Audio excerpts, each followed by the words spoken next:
Thank you, Senator Schmidt. Senator Banks.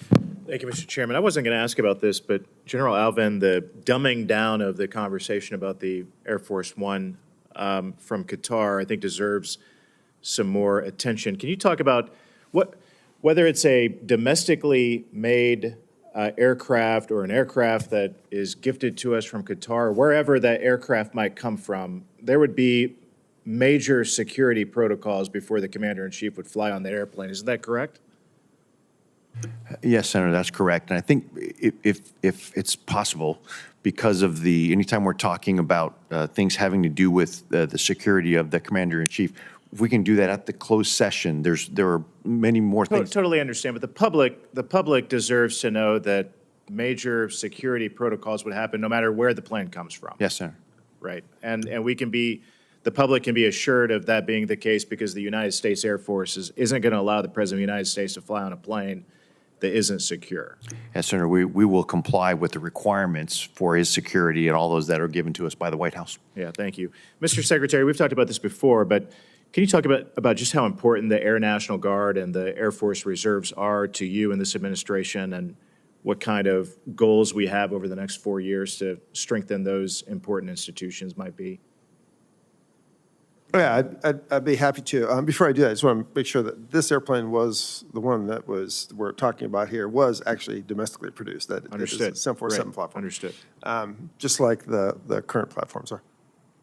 Yeah, with respect to the Air National Guards and Air Reserves, yeah, I actually was in the reserves, so I have a long history of working in that environment. I think it's critical across the board. I think we've already had a number of discussions where additional aircraft are either being modernized within the Guard and Reserve Force, and or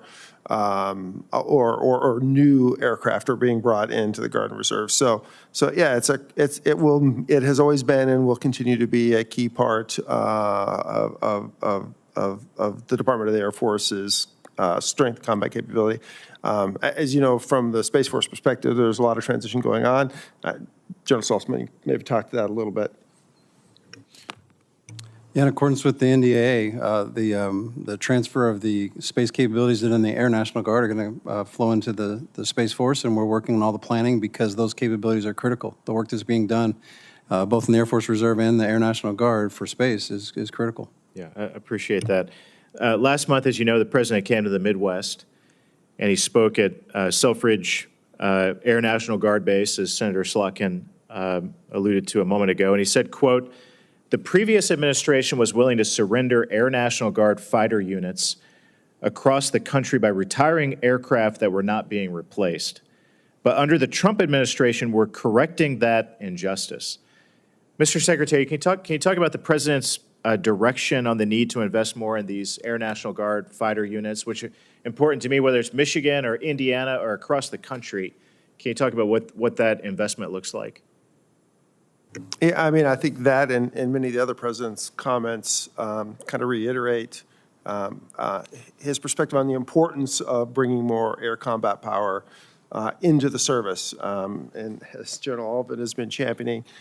So I think, as we bring more of those combat capability in, as we build out more aircraft, both in the active duty units, but also in the reserve units and guard units, that will be critical to get those platforms into those locations. And General Alvin, as we see this investment and the focus by this administration, what should Air Guard units around the country be doing at the moment to prepare for the future? Even though there might be a transition to a F-15s in Michigan or F-16s in Indiana, what does an Air National Guard base need to do now to prepare for F-35s, F-47s down the road?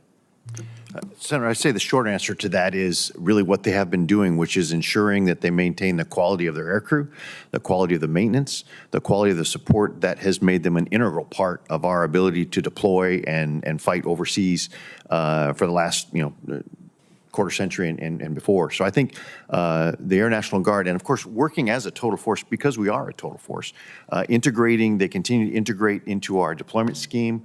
The Air National Guard is integrating into our new deployable combat wing scheme. So they are, much like the Air Force Reserves, they are transforming right along with the rest of the Air Force. And as we do that, then we're able to have a more balanced and even approach to modernizing our Air Force. I think they're doing all the right things. Appreciate that very much. I yield back. Thank you, Senator. This concludes what I would say has been a very informative, open portion of today's hearing. I want to thank our witnesses for their testimony.